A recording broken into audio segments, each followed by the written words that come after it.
श्रीपाद श्री वल्लभ चरित्रामृत श्री गुरुवे नमः. श्रीपादराजं शरणं प्रपद्ये. अध्याय 15. बंगारप्पा सुंदरराम शर्मा वृत्तांत. मी शंकर भट श्री दत्तानंदांकडून परवानगी घेऊन प्रवासाला सुरुवात केली. रस्त्याने जाताना मला तहान लागली आणि मी जवळच्या एका विहिरीजवळ गेलो. पाणी काढण्यासाठी तेथे एक फोहरा सुद्धा होता. मी पाणी किती आहे ते पाहावे या उद्देशाने आत डोकावले तेव्हा मला एक विचित्र दृश्य दिसले. विहिरीच्या आतल्या बाजूला असलेल्या झाडाच्या फांदीला धरून एक व्यक्ती खालीवर कोलांट्या उड्या घेत होती. त्या अपरिचित व्यक्तीने माझ्याकडे मोठ्या प्रेमपूर्ण नजरेने पाहिले आणि म्हणाला, अरे शंकर भटा, मला आश्चर्य वाटले. माझे नाव त्याला कसे कळले? मी त्याला उत्सुकतावश विचारले, आपणास माझे नाव कसे कळाले?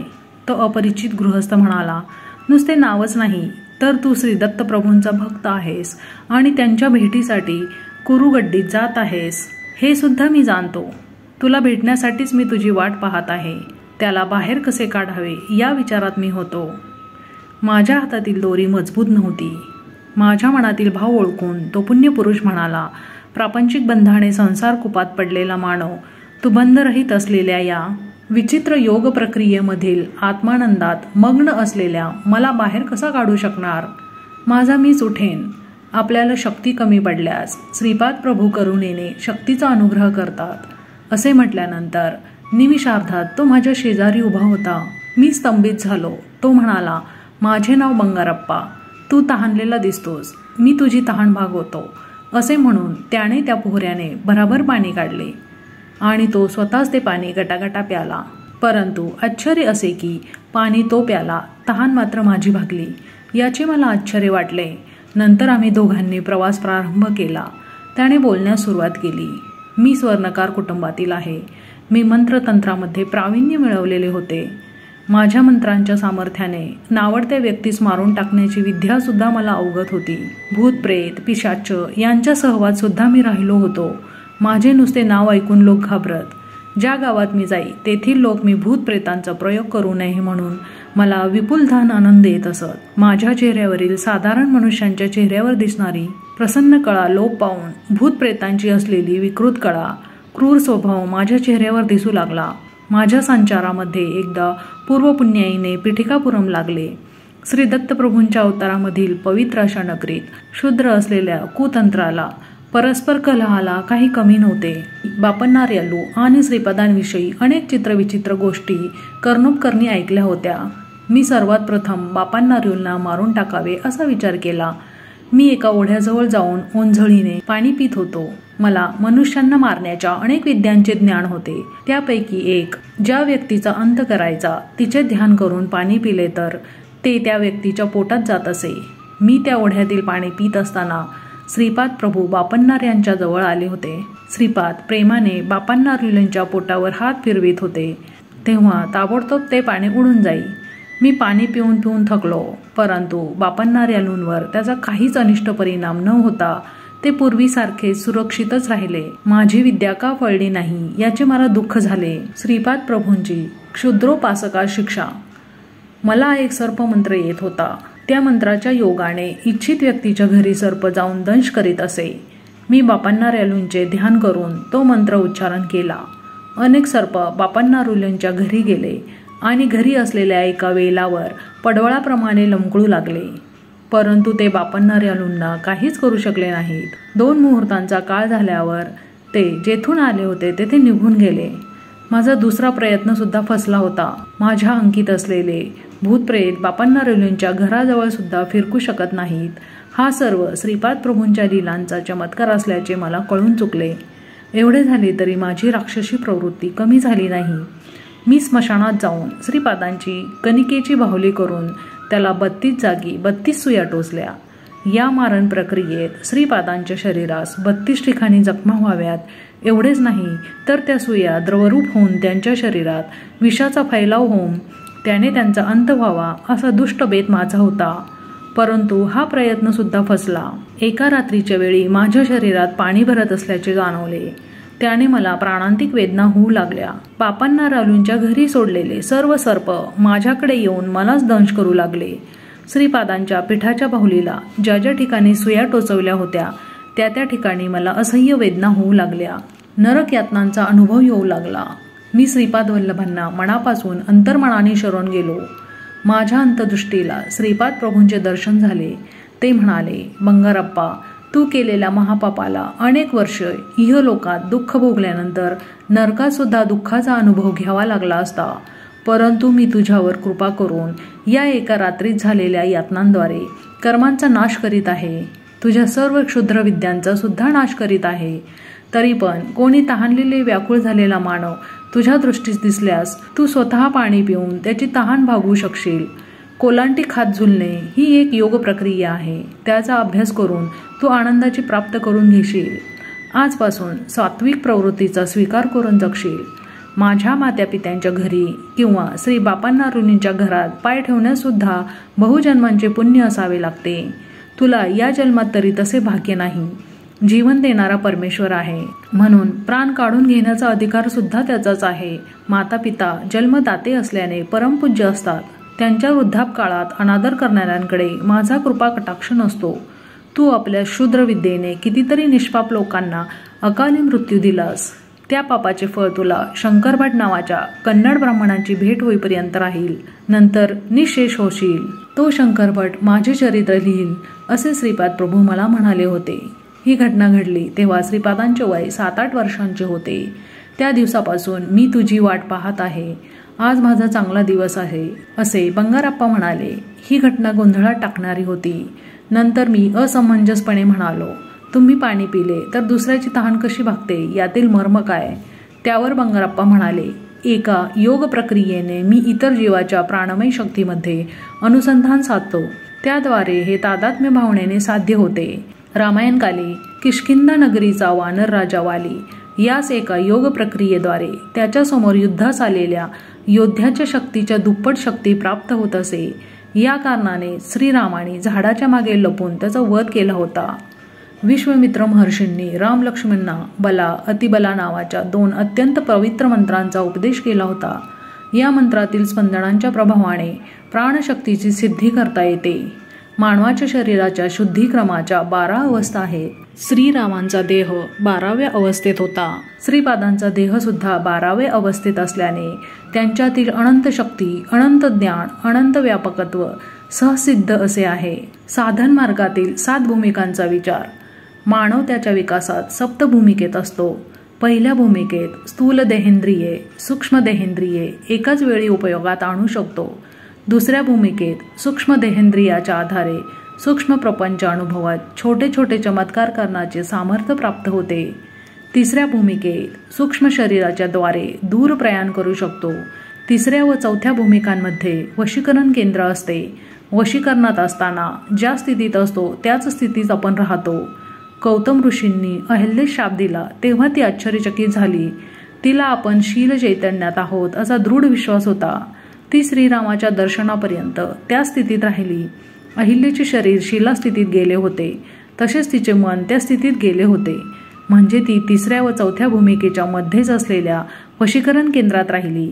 श्रीरामाची पायधूळ लागताच तिचे मनोपुष्प विकसित झाले आणि ती स्वतःच्या सहज स्थितीत आली. चौथ्या भूमिकेला पोहोचलेल्या आत्म्याला अतिशय विस्तारित योग शक्ती लाभते. यासाठी आपल्या योग शक्तींच्या लोककल्याणार्थ अंतरात्म्याच्या बोधानुसार विनियोग केला तर उच्च स्थिती प्राप्त होते. परंतु पापकार्याला निमित्त होणारे तुच्छ स्वार्थ प्रयोजनासाठी ही शक्ती वापरली तर पतन अवस्थेला जाऊन शीला चैतन्यात पडण्याची भीती असते. त्यानंतर अनेक हजारो जन्मानंतर मानव जन्माला येता येते. 5व्या भूमिकेवर असलेले साधक संकल्पज्ञानी असतात. 6व्या भूमिकेवरील साधक भावज्ञानी असतात. संकल्पज्ञानी साधक दैवी साक्षात्काराबरोबर प्रापंचिक कार्यकलाप सुद्धा चालवितात. भावज्ञानी साधकांना प्रापंचिक कार्यकलापाचा ध्यास फार कमी असतो. 7व्या भूमिकेवरील साधक परमात्म्याच्या जवळ असलेल्या ज्ञानाची प्राप्ती करून घेऊ शकतात. अवतारी पुरुष व साधकातील भेद. बंगारप्पाने सांगितलेल्या गोष्टी ऐकल्यावर माझ्या मनात काही संदेह निर्माण झाले. त्यांचे निराकरण करण्यासाठी मी प्रश्न केला, महाराज, जीवनात केवळ परिणामक्रम असतो का? काय हे अवतारी पुरुषांना सुद्धा लागू पडते? यावर बंगारप्पा म्हणाले, अवतारी पुरुष काळाच्या महिमाने निर्माण होतात. मानव जेव्हा भगवंत होतो तेव्हा त्याला समर्थ सद्गुरू असे म्हणतात.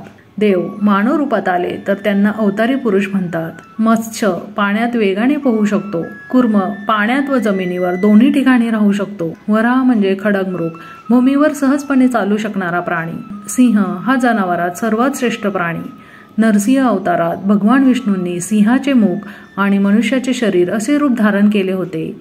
याचना प्रवृत्ती असणारा तमोगुण प्रधान असलेला वामन अवतार, रजोगुणयुक्त असलेला परशुराम अवतार, सत्वगुण प्रधान असलेला तो राम अवतार, त्रिगुणांच्या अतीत असलेला निर्गुण तत्व प्रधान असलेला श्रीकृष्ण अवतार, कर्म प्रधान असलेला तो बुद्ध अवतार, समस्त सृष्टीतील एकत्वातील अनेकत्व आणि अनेक तत्वातील एकत्व स्वतःमध्ये सामावून घेणारा अत्यंत अद्भुत, अत्यंत विलक्षण युगावतार म्हणजे श्रीपाद श्री वल्लभ अवतार.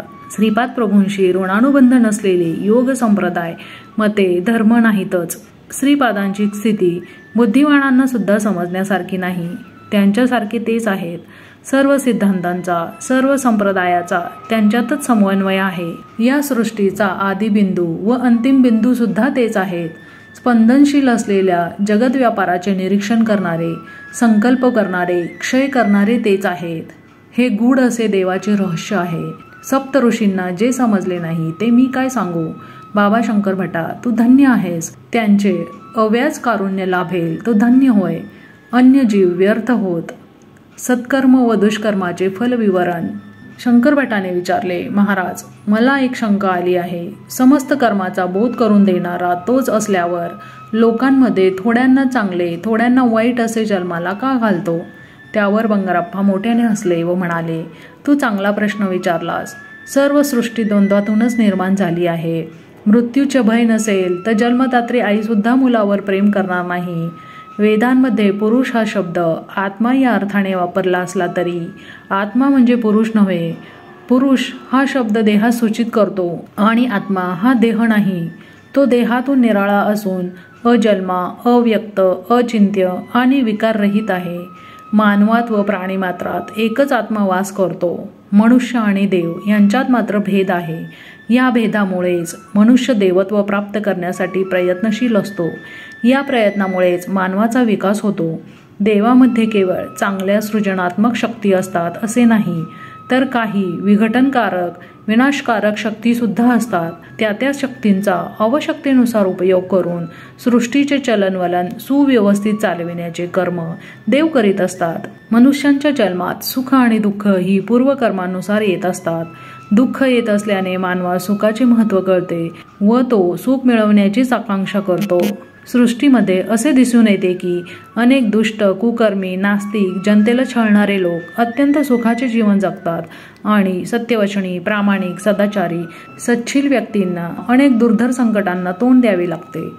अशा विपरीत स्थितीचे कारण असे की कुकर्म करून सुद्धा अत्यंत सुखाचा उपभोग घेणाऱ्या लोकांनी पूर्वीच्या जन्मात काही सत्कर्म केली असणार आणि त्याचे फळस्वरूप त्यांना आज असलेले सुख प्राप्त झाले आहे. तसेच अत्यंत प्रामाणिक सच्चेल सज्जन लोक आज जी दुःखे भोगताना दिसतात ती त्यांच्या पूर्वजन्मातील पापकर्मांचे फलस्वरूपच. मनुष्यास आपल्या पाप अथवा पुण्याचे फळ तत्काळ मिळत नाही, त्यास काही वेळ लागतो. परंतु पाप किंवा पुण्य अत्यंत तीव्र स्वरूपाचे असल्यास त्याचे फळ लवकर मिळते. चांगले अथवा वाईट कर्म करणे मानवाच्या हाती असते. समाजात अधर्माची वाढ होऊन दुष्ट दुराचारी लोकांकडून सज्जनांचा, संतांचा छळ होऊ लागतो. त्यावेळी भगवान सगुण रूपात अवतार घेऊन पापी दुराचारी लोकांचा नाश करून धर्माचे, संत सज्जनांचे रक्षण करतात. हजारो वर्षापासून आकाशात तारे, ग्रह, चांदण्या होत्या, परंतु त्या सध्याप्रमाणे सुस्थितीत नव्हत्या. कालांतराने या तारामंडलातील अनेक तारे खाली पडून त्यांचे दगडात रूपांतर झाले. अनेक ग्रह एकमेकात मिसळून गेले. पृथ्वीसह सारे ग्रह सूर्याभोवती परिभ्रमण करतात. या ग्रहांच्या आकर्षण विकर्षणाने सृष्टी चलित आहे. ती सूर्याभोवती परिक्रमा करीत असते.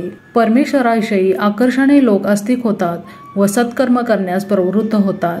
ज्या लोकांमध्ये परमेश्वराविषयीचे आकर्षण नसते ते नास्तिक होऊन दुष्कर्मे करण्यास प्रवृत्त होतात. या दोन्ही प्रकारच्या कर्मांना ते स्वतःच आधार असतात. वेलूप्रभू महाराजांचा गर्वभंग. पिठिकापुरम या नगरीत वेलूप्रभू नावाचे एक महाराज राज्य करीत होते. ते वेश बदलून नगरात फिरून प्रजेची स्थिती अवलोकन करीत एकदा त्यांना श्रीपाद श्रीवल्लभांना भेटण्याची इच्छा झाली.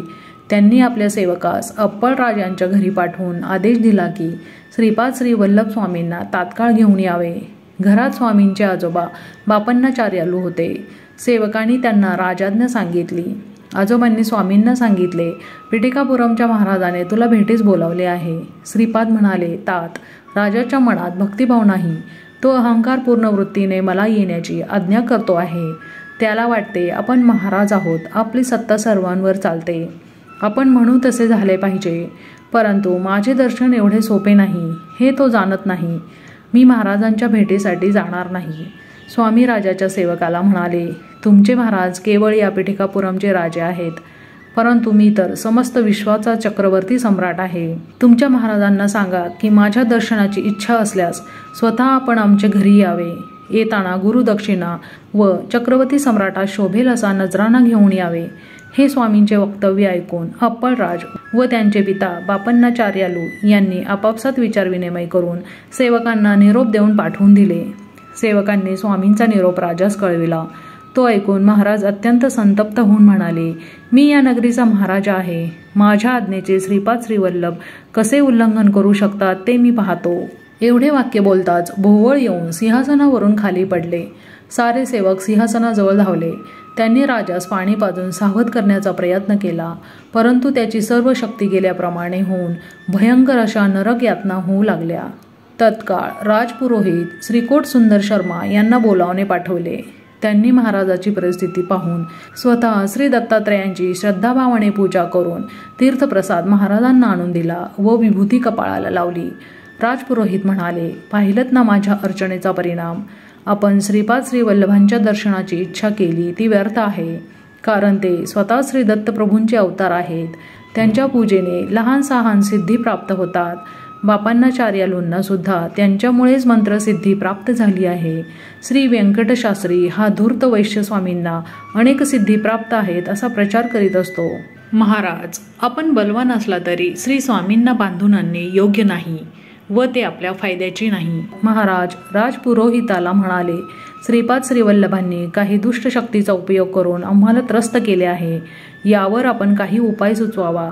राजपुरोहित म्हणाले, महाराज, आपण विद्वान ब्राह्मणांकडून श्री दत्त पुराणाचे पारायण करून घ्यावे.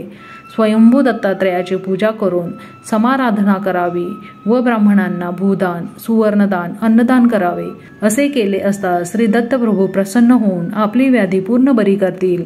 राजाने राजपुरोहितांच्या सांगण्याप्रमाणे विद्वान ब्राह्मणांकरवी श्री दत्त पुराणाचे पारायण आरंभ केले. परंतु आश्चर्य असे घडले की पारायण सुरू केल्यापासून गावातील चोरांचा सुळसुळाट अधिकच वाढला. त्यांच्यावर आळा घालणे राजास कठीण झाले. महाराजांना त्या रात्रीच स्वप्नात आपले पितर दिसले. ते अगदी क्षीण, अशक्त आणि दिनवाणे दिसत होते. ते म्हणाले, अरे वेलू, तू आम्हा श्राद्ध भोजन देत नाहीस. आमची या प्रेत योनीतून सुटका करण्यास काही करीत नाहीस. महाराज म्हणाले, तात, मी शास्त्रानुसार श्राद्ध कर्म करतो ना. पितर म्हणाले, परंतु ते आम्हाला काही मिळत नाही. ब्राह्मण मात्र खाऊन पुष्ट होत आहेत. राजाने व ब्राह्मणांनी दोघांनी श्रद्धायुक्त अंतकरणाने मंत्रोच्चारासह श्राद्ध कर्म केल्यास आम्हास त्याची प्राप्ती होईल. पितरांच्या वक्तव्याने राजास रात्री निद्रा सुद्धा आली नाही. त्याचवेळी त्याची उपवर सुंदर अशी कन्या भूतबाधेने पीडित होऊन केस मोकळे सोडून विकट हास्य करीत घरातील सर्व वस्तू रागाने घराबाहेर फेकू लागली. ती जेवणास बसली की अन्नात किडे दिसत व ते अन्न ती फेकून देई. तिच्या अंगावरील कपड्यांना एकदम आग लागे. अशा प्रकारे महाराजांना सर्व बाजूंनी संकटांनी घेरले. त्यांची स्थिती अत्यंत दयनीय झाली. राजास सहाय्य करणाऱ्या राजपुरोहिताची स्थिती सुद्धा अत्यंत शोचनीय झाली. त्यांची सौम्य सोज्वळ स्वभावाची पत्नी एकाएकी अत्यंत क्रोधित स्वभावाची होऊन पतीच्या शिरावरच भांडे आपटू लागली. त्याच्या मुलाने प्रत्यक्ष राजपुरोहितालाच दोरखंडाने घरातील एका खांबास बांधून ठेवले. त्याला जेव्हा भूक लागली तेव्हा त्याच्यासमोर एक गवताचा भारा ठेवून तो न खाल्ल्यास पोळविण्यास सुरुवात केली. पारायणासाठी निवडलेले ब्राह्मण पारायण संपवून जेवण करून घरी येताच त्यांना घरी धुमाकूळ घालणारी भूतप्रेते दिसत होती. ते पाहून बिचारे ब्राह्मण अगदी घाबरून जात. ती भूते ब्राह्मणांना म्हणत, तुमच्या महाराजांनी असंख्य पापे केली. आम्हास आमच्या पतीपासून दूर करून अतोनात छळ केला. तुम्ही राजाने वाम मार्गाने मिळवलेले धनदान स्वरूपात घेतले. त्यामुळे आम्ही तुम्हास त्रास देत आहोत. ही सर्व परिस्थिती पाहून ब्राह्मण, राजपुरोहित आणि स्वतः महाराज अगदी घाबरून गेले. त्यांना यातून कशी सुटका करून घ्यावी हे कळेना. अत्यंत भयभीत होऊन महाराज राजपुरोहितांना म्हणाले, दत्तपुराणाच्या पारायणामुळे ही सर्व दुःखे नाहीशी होऊन सुखप्राप्ती होईल असे वाटले होते, परंतु सारे काही विपरीतच घडले. त्यांना आता श्रीपाद श्री वल्लभ स्वामींच्या सामर्थ्याची कल्पना आली आणि आपण केलेल्या करणीवर पश्चाताप झाला. महाराज राजपुरोहित आणि ब्राह्मणास घेऊन श्री स्वामींच्या दर्शनाला गेले. ते सर्वजण स्वामींना शरण गेले आणि क्षमायाचना केली. क्षमाशील दयाघन अशा श्रीपादराजांनी मोठ्या उदार अंतकरणाने त्यांचे अपराध क्षमा केले. ते म्हणाले, या सृष्टीमध्ये प्रत्येक जण हा सेवकच असतो. मी जेव्हा प्रसन्न होतो तेव्हा त्या सेवकाला सेवेचे जास्तीत जास्त फळ प्रदान करतो, परंतु अप्रसन्न झाल्यास सेवेचे अगदी कमीत कमी फळ देतो. मंदिरातील स्वयंभू दत्त मीच आहे. कालाग्नी रूपात असलेले हे श्री दत्त रूप माझेच आहे. मी जीवांच्या उद्धारासाठी या श्रीपाद श्री वल्लभ रूपात अवतरलो आहे. श्रद्धायुक्त अंतकरणाने माझी भक्ती केल्यास मी प्रसन्न होतो. माझे आईवडील सौ सुमती आणि श्री अप्पलराज हे प्रत्यक्ष श्री लक्ष्मी आणि भगवान विष्णूच आहेत. माझे आजोबा एका जन्मामध्ये लाबाद महर्षी होते. माझा जन्म गणेश चतुर्थीत झाला. मी पुढील नरसिंह सरस्वतीच्या अवतारात माझे आजोबा श्री बापन्नाचार्यालूंसारखे दिसेल. मी त्या अवतारात जेव्हा गंधर्वपूर या क्षेत्री निवास करेन त्यावेळी भूतप्रेतांची त्यांच्या योनीतून सुटका करेन. विपुल धनदौलत शक्ती सामर्थ्य असले तरी त्याचा गर्व करू नये. संपत्ती ही सत्य मार्गाने मिळवलेली असावी, वाममार्गाने मिळवलेली नसावी. वाममार्गाने मिळवलेली संपत्ती दुःख, क्लेश, अशांती, वैमनस्य, अपपर भावासच कारणीभूत होते. प्रत्येकाच्या पापपुण्याचा हिशोब चित्रगुप्ताकडे असतो. तुमचे पाप नष्ट होण्यासाठी मला शरण येऊन अर्थभावाने श्रीपाद श्री वल्लभा, दत्तात्रेया, दिगंबरा अशी हाक मारल्यास मी तुमच्या सर्व पापाचे दहन करून तुम्हाला पुण्यात्मा करीन. हे महाराजा, तू सत्य असलेले असत्य सांगितलेस आणि असत्य असलेले सत्य प्रतिपादन केलेस, त्यामुळे तुला इतक्या संकटांना तोंड द्यावे लागले. श्रीपाद श्री वल्लभांचा योग्य सन्मान न करता त्यांची निंदा केल्याने श्री दत्तपुराण या ग्रंथाचे पारायण करून सुद्धा त्याचे फळ न मिळता नुसती संकटेच झेलावी लागली. श्री दत्त प्रभू स्वतः श्रीपाद श्री वल्लभ आहेत हे त्रिवार सत्य आहे. श्रीपाद श्री वल्लभांचा जय जयकार असो.